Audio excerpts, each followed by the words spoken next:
Hi, and welcome to another episode of Far From Home with me, Mabel Ninen, your host. Today, with me, I have a special friend, Paola Barrera. Is that how I say your last name? Yes. Yeah, so she and I met through through the Redbird Writers Guild. We both are members of this wonderful group of writers and artists.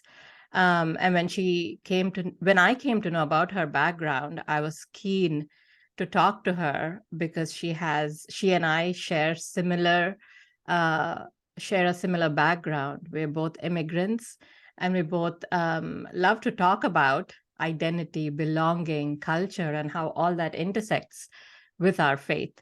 So, here's a little bit about her: a writer, speaker, and mentor. Paola Barrera was born in Spanish, lives in French, and thinks in English. She loves words and uses them as arrows to point to the best words she knows, those left by our Maker and found in Scripture. Because the narratives we feed our minds matter, Paula aims to engage the mind to learn to think biblically about all of life. And I love that, really, not just the spiritual parts. I think her heart is to teach us how to think biblically about everything that goes on with us. Canadian through the gift of immigration, she calls Montreal home. And if you want to connect with her or want to know more about her, go to her website, paolabarrera.com, and everything will be there in her show notes. I encourage you to subscribe to her newsletter because she writes beautifully, and her newsletter can be a great source of encouragement to you. So, if you get to go to the show notes, the link to her newsletter will be there, and don't forget to sign up to stay in touch with her. And I cannot wait for you to get to know her. So, Paula, welcome to Far From Home. Thank you, Mabel. Thank you for having me. It's a joy to be here with you today. Yeah, so from your bio, we know that you've been in a lot of different places. You were born in Venezuela. So tell us a little bit about your childhood and your teenage years. I know that you went to Switzerland to study there in a Catholic boarding school at the age of 13. So, how was that experience? I think it's a little bit less glamorous than it sounds and a little harder than most imagined.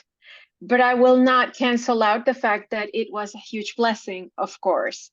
So, living in Switzerland under the care of Catholic nuns in a boarding school was a wonderful opportunity to learn the language very fast. I lived in the Francophone part of Switzerland. And so learning a language at a young age has all the advantages that we know. I think also being so young and living outside of my parents' home was a great way for a lot of the way the Lord wired me to start coming out. And so I mean by that, when I look back on those years, it becomes evident that I'm an extrovert, that I'm a people person, that I get my energy from being with people. And these are things, and I just want to give a lot of credit to God here, that also helped to sustain me. Um, and it's interesting that we only see that in the aftermath. Hindsight is 2020. And after I became a believer, when I would look at certain episodes of my life, I would so clearly see so much of God's grace now that I have the vocabulary to name things the way they really are. And so, yeah, it was a wonderful opportunity. It was a real blessing. And through no merit of my own, it's just, circumstantial that my family chose to do that. It was also, as I said earlier, probably harder than people think. I was young and I was living abroad, and my family became the environment that I was in. I was thankful to be under the care of, responsible, good adults. But that came with its own challenge, of course. It made me resilient from a early age. I am the child of divorce. And so I think that, again, when I look at God's grace and put everything in that lens, I see so much of his provision through and through, including that school, including the nuns, etc. Thank you for sharing that. And now we know that your traveling didn't end there. You went to the US to study further. So tell us about your time in the US. You went to the US to do high school and college, correct? That's correct. Yes. Yeah. When I finished a portion of the Swiss educational system, at that point of my education, it coincided with my grandparents moving to the United States, and they had raised me for most of my childhood before I was sent to study abroad. And so that was a nice way to meet once again with the home that I had known as a child. So I completed my high school in the United States. And at that point, I applied to American universities. I followed the course of the typical American student, I think. Um, and upon applying and getting accepted, I chose one university in Atlanta, Georgia, and I attended it. And my freshman year, I was 19. I had just turned 19 that summer. Everything changed. I went to a secular liberal arts school, a very good school in Atlanta, a small school with a very strong InterVarsity chapter. And I say that smiling because, again, as a Christian, I realized God had my number. And so that first year, that first semester, actually, I became friends with a strong Christian, and she began to talk to me about the Lord, about Jesus, about scripture. It was all very new to me. Although I came from a Catholic background, what I had not really experienced ever was peers my own age who were so articulate and sincere about their faith in God. I had not lived through that. I had not seen that. It was very new to me. In fact, I remember even thinking, there's no way you pray in public. And she would smile and be like, yeah, we have prayer meetings every Tuesday night. And I thought, oh, this I have to see. And she's like, well, you're more than welcome. And I said, well, then good, because I need to see this. And I went. And truly, the rest is history. It changed my life. I had so many questions, and I had a wealth of people that were willing and wise in answering my questions. And at first semester, I accepted the Lord. I sought him with my mind, with my heart. I didn't even know one could do that with God. Wow. And yes, my life changed. My life was never the same after that. Yeah. Wow, that's incredible. I feel as if like your heart was like a sponge, just absorbing Yes, everything. Yeah. absolutely. That's a very good analogy. And I pursued the rest of my education in university. And when I graduated, I went to look for a job like all American students, like all college students. And being a foreign student in the United States, obviously there's a longer legal route to do that. And by God's grace, I was able to find a company that had a spot that could be fulfilled with someone of my profile. And so the company did all the legal work. They sponsored me. I started working there. And then a few years down the road, that company, this is the 90s where the takeovers were particularly happening all the time. They were very prominent. And so this company was sold to a larger company, and this company was already pretty big. And that translated into the downsizing globally of a lot of the staff. And so again, so for many of my colleagues, that meant a severance pay, and they would look for a different job. Because I was under a special sponsorship visa, for me, that meant a severance pay. And in order to be transparent vis-a-vis the United States government, the company responsibly also purchased a one-way ticket to Venezuela. And this is something they did to be very transparent, which I completely understood. I think on a personal level, clearly this was very hard. At that point in my life, I had spent more years outside of Venezuela than inside. And so my formative years were spent between Europe and the United States. I was essentially educated and partially raised in cultures outside of my own. So that makes me a textbook definition of a third culture kid.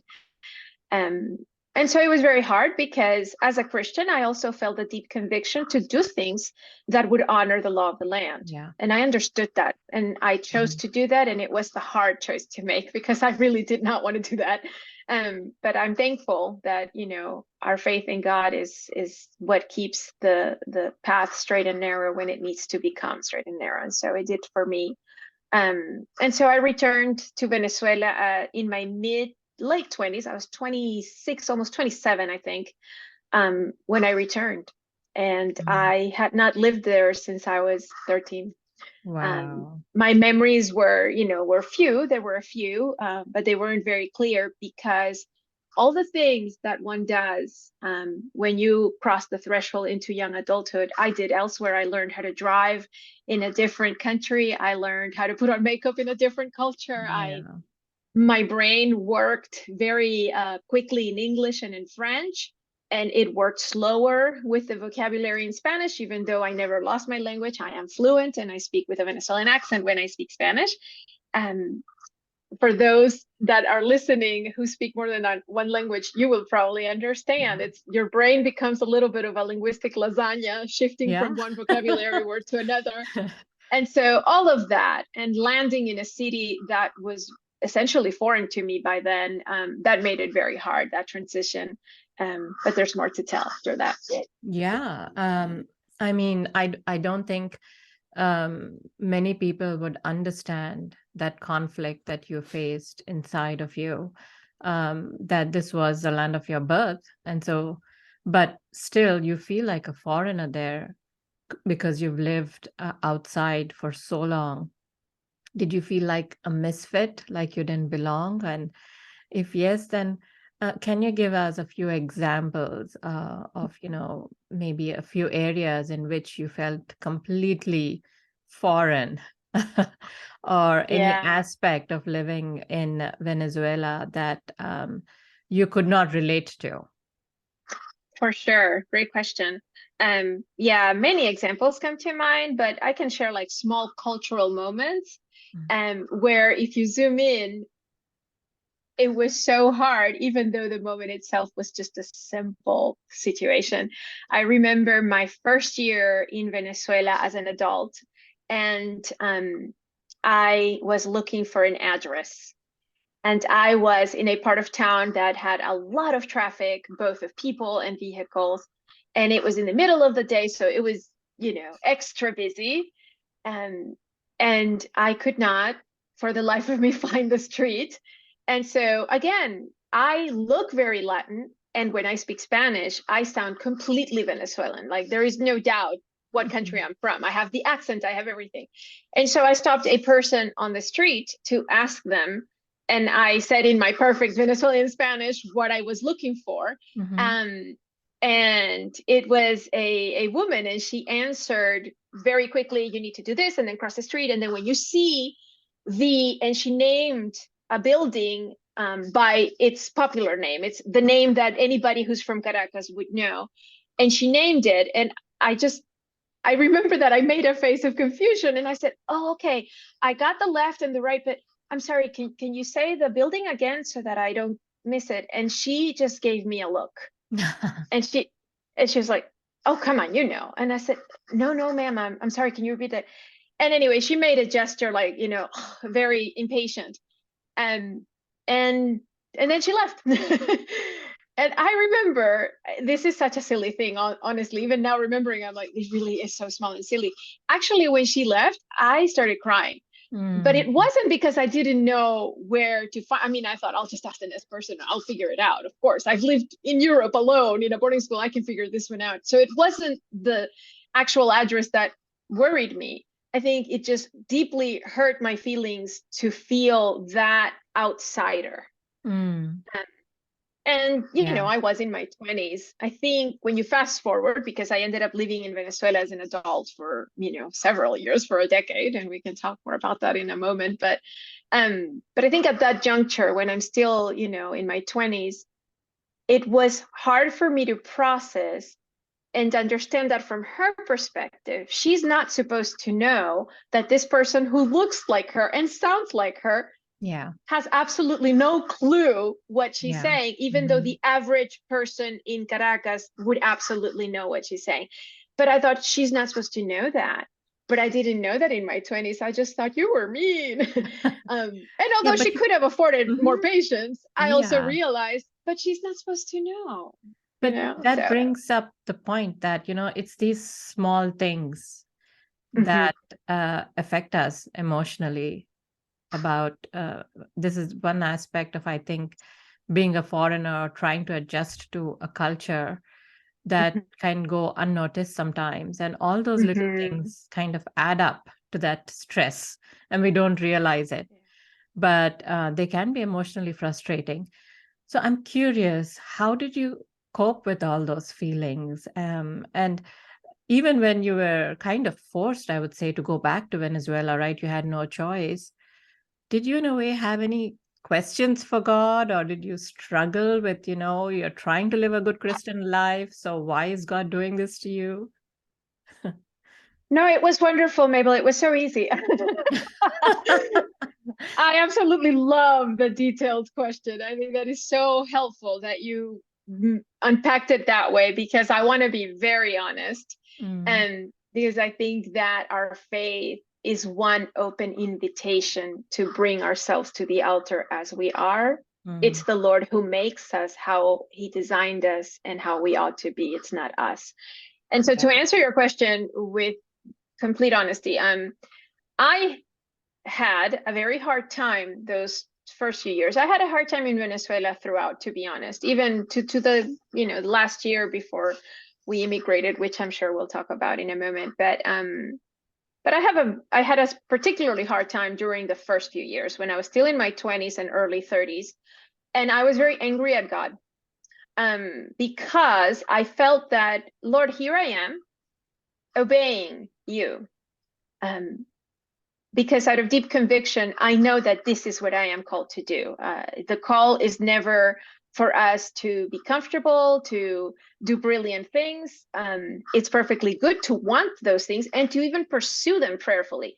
But the call is to obedience and faithfulness. And we can Mm, be obedient and faithful when things are wonderful and when things are not. And I had understood that from a young age and made a hard decision to exercise and faithfulness in what was very hard for me.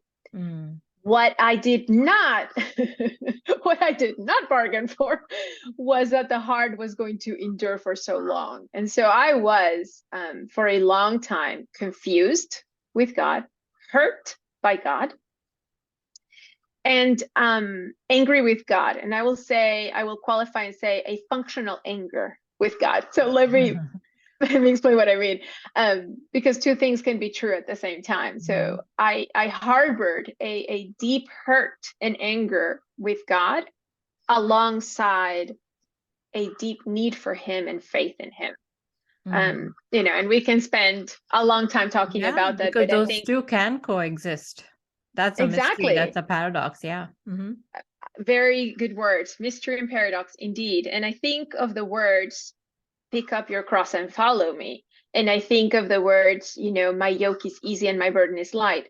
And we have to grapple with what he just said, because picking up a cross does not sound like something that would be light. And yet he says, my burden is light. And I don't believe that one is true and one isn't, or there's only Mm, half truth in some of these statements. I believe all of God's word is true. And mm, I believe every word that Jesus spoke is true. And so it's an invitation for us to grapple with the mystery of this faith. Because if he says to pick up your cross, there is a meaning there of something that is hard. And he did say in this life you will have trouble. But if he says that my yoke is easy and my burden is light, then there is something in following him that is done with an ease. Now, what is that? That is something that only walking with him regularly and showing up mm, and cultivating a relationship with him, we will experience, we will find out. And I now look back on those early years in Venezuela when I was in my late 20s, my early 30s. And I now, of course, again, hindsight is 2020, right? I now realize and I now understand so much better that those very hard early years were my training ground. yeah. And that the things that I now understand on a deep heart level, I would not understand had I not gone through some of those really hard years and Yeah. brought my anger to God, because it's okay to be angry. He can take our honesty. I think the trouble is when we have these strong emotions, whether it's anger or hurt, and that we can feel betrayed by God, absolutely. But the trick is when we don't bring that to Him. And then we just harbor those emotions, call them what they are, which is still good to do.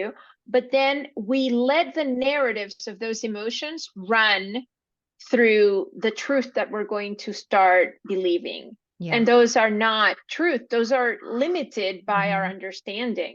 And when we So do these are that, things. I think it takes us down a road that goes away from God rather Exactly. than toward Him. Exactly.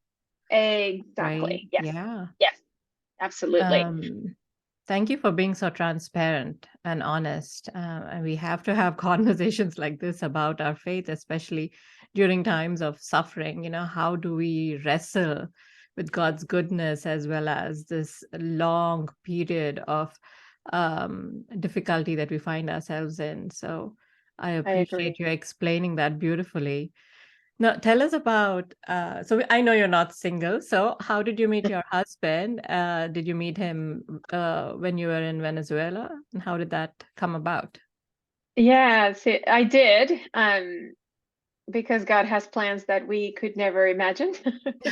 um, yes. So yes, I met my husband in Venezuela. My my third year there, third or fourth year there. I decided to go to grad school. It was a decision mostly motivated by my wanting to connect with the culture that was my birth country. Because I had a really hard time, like I said earlier, connecting. And for reasons that I now understand so clearly, my formative years were not spent there. And so I did not understand my peers. And I figured, okay, academically is probably an easier way to do that. And so I signed up, I applied, and I got accepted into a graduate program for marketing. And I decided that if I was going to do that, then I would have an easier job than a full-time office job. And so I looked for such a job, and I found an English institute that had a need for a part-time English teacher. And I applied. They needed to make sure that the person had a certain level of fluency in order to teach others. I passed, and I began to work there part-time while also going to grad school part-time. And lo and behold, my husband was essentially doing the same thing for an MBA program in a different university than mine. And like me, he had decided to pursue grad school while having a part-time job. Also, like me, my husband had spent part of his education living abroad and being educated in a different culture. He lived in the UK. And also, like me, he was partially raised by his grandparents. So when I say that God has a sense of humor, I really mean it. Because I never thought that I would necessarily marry a person from Venezuela, mostly because, again, my formative years were not spent there. And so when I was at a young age to start dating, I dated mostly Americans or Europeans or who were my peers in the different places where I had lived. And so when we first met, it was very interesting to me to meet someone that had important things in common with me when that was truly, that never happened while I lived in Venezuela as an adult, actually. And then I very quickly also realized he did not share my faith. And so I, because I had been down that road when I was younger in university, I decided to put good boundaries and be also very transparent with him. Then he had a lot of questions about this faith that I kept talking about, and that I made a reason for us to only stay friends. And so I would answer his questions. And my husband is a very analytical person. He's a deep thinker. And so his questions went from just curiosity about the faith to questions that became theological. And I answered them to the best of my ability. But I think soon enough, I thought, this is complicated ground. In the name of wisdom, I don't want to be the person that becomes the source of information. I think that needs to be played by a different person than me, that role. because we need to keep things very clear here. Mhm. I didn't want to do missionary dating, for example. Um, Again, because yes, I had gone through some experiences in university that had taught me. And I thought, okay, I want to be wise. And so I put him in touch with an American missionary church planter whose church I had been visiting at that time. And I literally gave each other their numbers and put them in touch with one another. And he began to basically go to this person's home, and the missionary did a discipleship with him through the book of John. And they met every Thursday for months. Um, and in the meantime, I would see him at the Institute whenever I was at the Institute before I would go to my classes. Well, a few months down the road, he looked me up one day after one of my classes. In fact, I was in a hurry to get to university for class, and he stopped me in the hallway just to let me know that he had become Christian and to thank me that I had put him in touch with our common friend, the missionary church planter. And I was so moved and kind of amazed at God again. And so I think after that, it was easier for me to consider, okay, where could this go? And he was very interested. It's me who had always sort of put a little bit the brakes. And so I thought, okay, this is someone that I can get to know with a little more ease now. And maybe we can graduate from friendship to other things. Let's get to know each other. So that's sort of a longish story, but yeah, that's how he began to date me. And that's how we got Beautiful love married eventually. story. Yeah. And I think now, probably in his mind, his love for you is enmeshed with a love for God. Right? That's how he met God, through knowing you and wanting to spend time with you. But it's amazing how God used this in his life, used you in his life to draw your Mm. husband to himself. So you Mhm. got married and you settled down in Venezuela. Um, why did you decide to move again? Because I know that Mhm. from there you emigrated to Canada. I did. Um, we were married, and I think from the moment that I landed in Venezuela, in I left the United States in 1999. I met my husband sometime around 2002, 2003. But from that very first year, when I first left the US in 99, things in Venezuela were spiraling. Mm, Things were hard. And I hear from my family, my loved ones who have been in Venezuela much longer than me and who understand the cultural and political dynamics in more detail than I do. They even tell me that, by the time that you arrived, Paula, in that time, the country that you had been born into, the country where, you were partially raised by your grandparents, that country ceased existing. And by the time you arrived in a very different place. And, I mm, would not have a lot of insight to truly articulate that or see that. But those who had stayed though all those years, they did. And so when I met my husband, when we married, things had already been more and more delicate politically and otherwise. Now, by the time that we had been married, I'd say for a number of years, maybe 5, the situation had spiraled onto the economy and social issues. So for example, Caracas was at the time, probably is still, but certainly at the time was one of the most dangerous cities in the world. Um, mm. and I had even at the time read reports that they had compared it in its danger to cities like Beirut, who were war stricken. Only Wow. Caracas didn't Mm, have war. And yeah. so a lot of this is the result of social unrest, which has its roots in political unrest. And it was a difficult place to live in. And I would say that for me, even removing the factors that are quite weighty of political unrest and economic upheaval, Venezuela was already a difficult place to live, but for my personal cultural reasons, because cross-cultural reasons to be exact, because of my condition as a TCK. And so that had always made it challenging for me. And that, I understand, is the case often with third culture kids when they return to their passport country. It's just that in my case, it was aggravated by other layers. And so my husband and I, by then, had been married for a while. We could both sense the situation getting out of control. And we literally began to pray for legal alternatives. And it's very humbling and very interesting. We're both, I always say that we are the kind of people that look good on paper. In Western culture, it's important to have a certain resume. And so it's interesting because my husband and I, we look very good on paper, but a Venezuelan passport does not open doors. And both of us, that is all we had.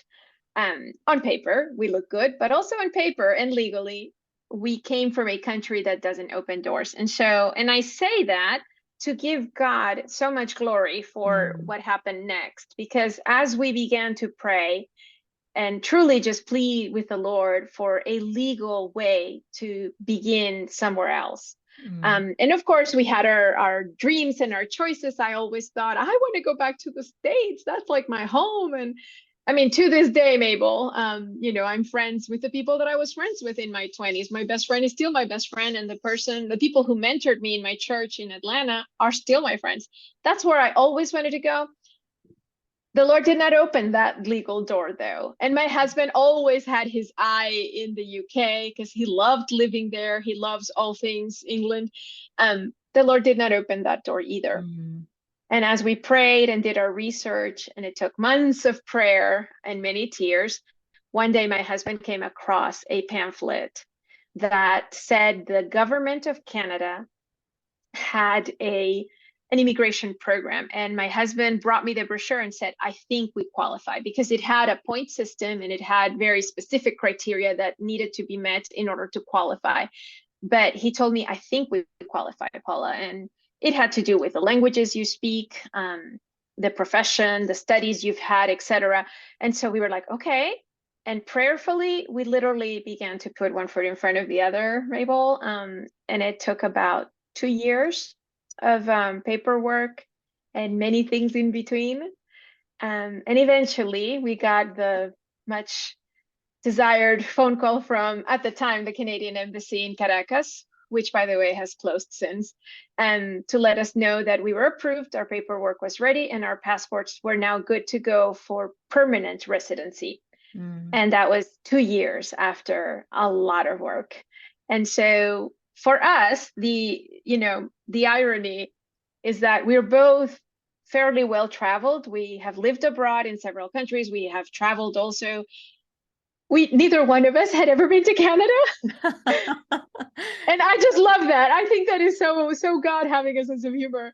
And so we got on a plane and we landed in a country that neither one of us had ever set foot in. And we landed in a city that neither one of us had ever been to. And we did so to call it home because, fellow immigrants who are listening, you understand that that's what you're getting into when you become an immigrant. And so it was very real and very powerful to go through that experience. And also interesting that that was not your choice or your husband's first choice, but it was God's choice. Exactly. Yeah, and I think your story also highlights, the fact that, and this is again the hidden part of the immigrant experience, is all the efforts we put into just paperwork, starting from the time that you were a foreign student. And I understand that foreign students pay a high tuition, unless of course you come on a scholarship. But also after you graduate, your visa is different. I mean, you have different limitations. Companies will look at that before they hire you. So there's more hurdles for a foreign student or graduate to cross to get employed than someone who's not an immigrant. And again, our visas can be tied to the organizations. And so if they decide to fire us, like in your case, and I understand this because I've seen a lot of my Indian friends go through that if their company decides to fire them for some reason, then that means that you'll have to go back unless you find another job, and not just another job, a job with an employer who's willing to sponsor you and do all that paperwork. And so, Exactly. it's a different set of struggles and different kind of prayer requests even that we have. And again, with the green card and the processing and the waiting and through all that, we experience God's faithfulness through all of that in new ways, because so much of it we feel like it's out of our control. But so thanks for sharing that. And God did choose Canada for you. Yes. Yes. And even though you both your husband and you have traveled so much, like you said, you've had experience with different cultures. So did that make it easier or difficult to move to Canada, which was completely brand new to both of you? What were your challenges like, or your blessings, your struggles, joys of just starting from scratch and building a new home in a new country? Great question. It was, I think it was really hard. And at the same time, it was a way to experience again, in hindsight, God's wisdom. So for example, I'll start with the aspects that have made it so good and almost easy. And then I'll get into the things that aren't. And then I'll close with, saying just how good God is. Yeah. So I think what made it very easy for both of us is that we had lived abroad for many years in different places. We both came fluent in both national languages, in English and in French. So I recognize immediately my advantage and my privilege, through no doing of my own. It's just God's grace in my life that I had a certain kind of education and opportunity. And I see the hand of my Heavenly Father in that, through my earthly father, who was willing and able to provide that. And I'm humbled and very grateful. And I think of that young girl at 13 being sent to the Catholic nuns, and my learning French and making Swiss friends. Little did she know that one day that would change my life, and it would open the door for me to immigrate legally to what would become my home here in the latter part of my life, since we immigrated at middle age. And so that already paints a picture of God's hand in my life, God's grace for me. And my husband, he had to learn French as an adult, because you have to learn French to test it and show the government of Canada. He was already fluent in English, and he learned French with relative ease. I say my husband is very intelligent, and sometimes I'm a little jealous of his abilities. So that was the good part. When we arrived in Montreal, Montreal is a bicultural and bilingual city. And so if you walk downtown, you hear both languages everywhere. And I remember the first day that I experienced that, it made me feel like home, because I thought, wow, how quirky, like me. It's neither this nor that, it's both and. And so I remember feeling like I could identify so deeply with that. It was a pleasant surprise, and it was sweet to my soul to have something so quirky and unique become part of my day to day. That was very good. And it made things easier, of course. I think the fact that we were both educated abroad made the transition to this country smoother than some of our fellow immigrants who did not have a foreign education. And so I am very humbled by that. Where things became really hard, and paradoxically, this is also where my faith and my gratitude to God deepen, is when I began to experience some glimpses of what my fellow immigrants experience probably a lot more often. And I would have moments of insight where I would think, I wonder what this is like for someone who, unlike me, did not come fluent in both languages, but maybe only one, or maybe struggling with them.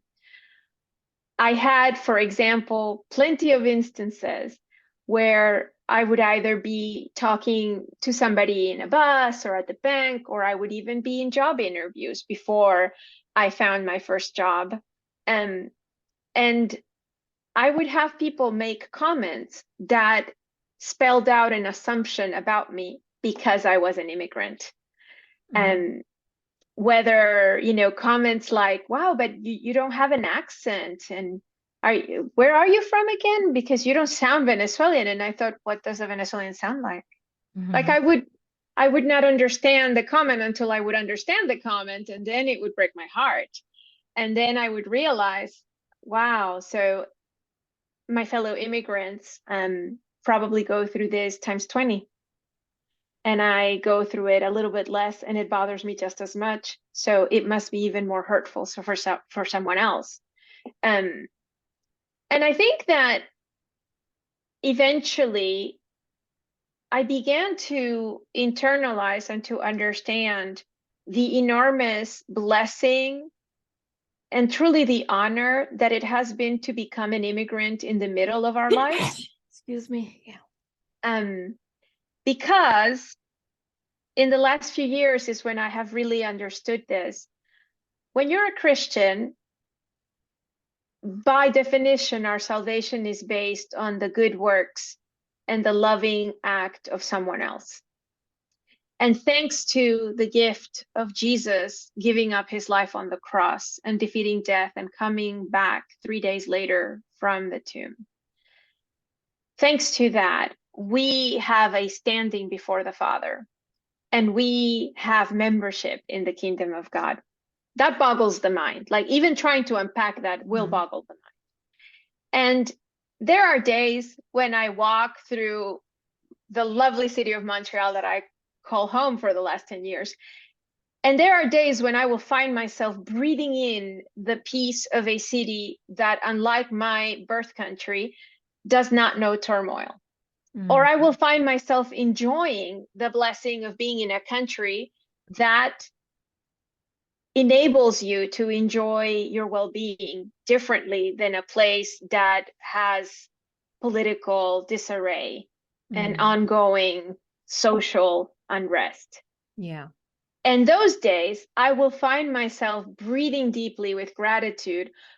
Lord, I am here because of you, and I am enjoying things about Canada that I didn't do a thing to contribute to, which is truly the gift of immigration, which is why I always say I am Canadian through the gift of immigration. And I say that to cement the truth in my own heart, as well as testify to whoever I am introducing myself to. And I think there's a beautiful parallel between immigration, physical immigration in this day and age, and the story of salvation in Jesus. Because it is through no doing of our own that we become sons and daughters of the King. And we get to enjoy, yes, citizens of the kingdom, and we get to enjoy his company, his blessing, and eternity with him through no doing of our own. Yeah. And it's a real gift of grace that we get to soak in. It doesn't come in small quotas or with caveats. And so now at this age, I turned 50 last year, and I realized, Lord, becoming an immigrant has been truly one of the hardest things, especially when you do it in middle age. It's a much harder moment in life to change everything than when you're younger. It was one of the hardest things, but it has truly been the greatest privilege of my life. It's been an honor. And I can articulate that now that I have enough, vocabulary in my faith to understand it and see it in the right light. And so, yeah, it has been a privilege. And every time I see my Canadian passport, I smile thinking, this is temporary. It means a lot to me. Of course, I love Canada and I'm thankful to be Canadian. But I look at it as an Ebenezer of a bigger, greater blessing. Wow, that's beautiful. Thank you so much for sharing that. And I was wondering if you can, offer any words of encouragement to someone who's maybe just become an immigrant or who's struggling with the whole experience. Very briefly, what would you say to them? I would like to remind them what I remind myself often, when I needed. The Lord that we serve and belong to, when he walked this earth, he experienced the otherness that we experience when we become immigrants. He was actually a refugee in his early childhood when Joseph and Mary had to flee to Egypt. Mm. And later, he was not considered part of his own. His own did not want him. His Yeah. own denied him. And so when you read the Gospels, you get this very clear sense that Jesus was not at home in the very place that he had come to by choice. Yeah. And yet, what sustained him, not just for survival, but what helped him and what made him thrive in his ministry was the heart posture toward the Father. Yeah. He always sought to obey, to please him, and to hear him, and to reflect the Father's will. And so I don't mean to sound pious. It truly comes from reading scripture and going through my own grappling with my own faith and my own hard experiences that I have seen this in a whole other light and understood it. So that would be my word of encouragement is God sees you, God hears you, and God understands on a deep bone level when he walked this earth as a man what it's like to embody immigration, to embody the experience of a refugee. He understands that in a visceral level when he walked this earth. This is Right. not a foreign thing for him. Yeah. Yeah. That's powerful. Really. Thank you so much, Paola, for speaking to us today. We enjoyed getting to know you. And, we enjoyed how you unpacked your experience and you weaved it with so many spiritual truths. So I'm going to have to listen to this again because it's so inspiring and encouraging. So thank you so much for being with us. Thank you so much for having me, Mabel.